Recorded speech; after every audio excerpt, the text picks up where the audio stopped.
"Call me sir," he'd barked the first week he moved in. A thin smile played on his lips, but his eyes were cold, assessing. I was 7. My mom, still reeling from her divorce, was desperate for a new beginning, a new man. She found him in Robert, a man whose charm was a thin veneer over a core of pure, unadulterated cruelty. "You're just the leftovers from your mother's mistakes," he'd sneer, often loud enough for Mom to hear, yet she'd always pretend she hadn't.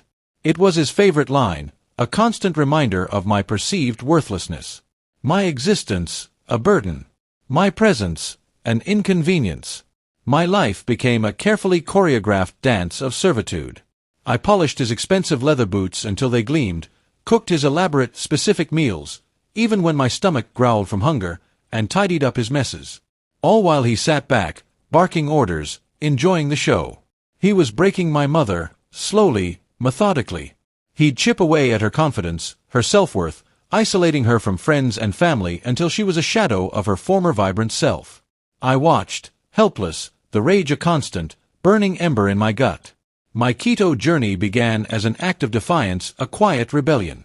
While he gorged on rich, unhealthy foods, I meticulously tracked my macros, felt the surge of energy, the clarity of mind. It was my secret weapon, my way of building strength, inside and out, while he grew soft and complacent. Each pound I shed, each muscle I gained, was a silent vow. One day, Robert. One day, you'll pay. I learned to smile.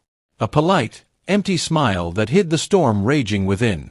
I learned to stay silent, to observe, to listen. I absorbed every detail of his life. His business dealings, his financial habits, his weaknesses. He thought I was just a simple, easily manipulated child. He never saw the shark circling in the water. The unraveling. Years bled into a decade. My mother, utterly broken, faded from the world. Robert, meanwhile, flourished. Or so he thought. He bought a new, sprawling house, drove luxury cars, and boasted about his investments. All of it, built on my mother's remaining inheritance and his own dubious dealings.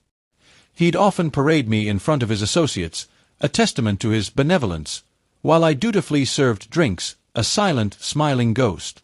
Then came the day. Robert, ever the showman, called a family meeting. He was planning his will, he announced with a flourish, making sure everyone knew where they stood. He detailed his assets, his properties, his investments, preening under the attention. "Of course," he said, looking directly at me, a condescending smirk on his face, "my legacy will be carefully distributed amongst those who truly deserve it." The implication was clear. I was not one of them. I just smiled. That same empty, polite smile. "Actually, Robert," I began, my voice clear and steady, cutting through the room's sudden silence. My eyes locked onto his. "Before you finalize anything, there's something you should know." His smirk faltered. A flicker of annoyance crossed his face. "And what might that be, my dear leftover?" he sneered, clearly amused by his own cruelty. "It's about your assets," I continued, ignoring his insult. "Your houses, your cars, your investments. The ones you think are yours." Confusion rippled through the room. Robert looked at me, a mixture of disdain and irritation in his eyes. "What preposterous nonsense are you spouting?" "For years, Robert, I've cleaned your boots," I said, my voice rising slightly, "cooked your meals, and watched you destroy my mother. You thought I was a fool. You thought I was a fool. You thought I was nothing." I paused, letting the raw emotion of those memories fuel my words. "But while you were busy being sir, I was busy learning. Learning about legal loopholes. Learning about financial structuring. Learning how to move money, quietly, legally, through shell corporations and trusts." His face began to pale. His eyes, once so cold, now held a hint of dawning horror. "Every single time you made me call you sir, every single time you mocked my mother, every single time you strutted around this house, I was building a case. Every document you carelessly left out, every offhand comment about your clever dealings, I meticulously documented it all. The very assets you flaunted, many of them were acquired using funds that, legally, were still tied to my mother's estate, funds you systematically defrauded her of."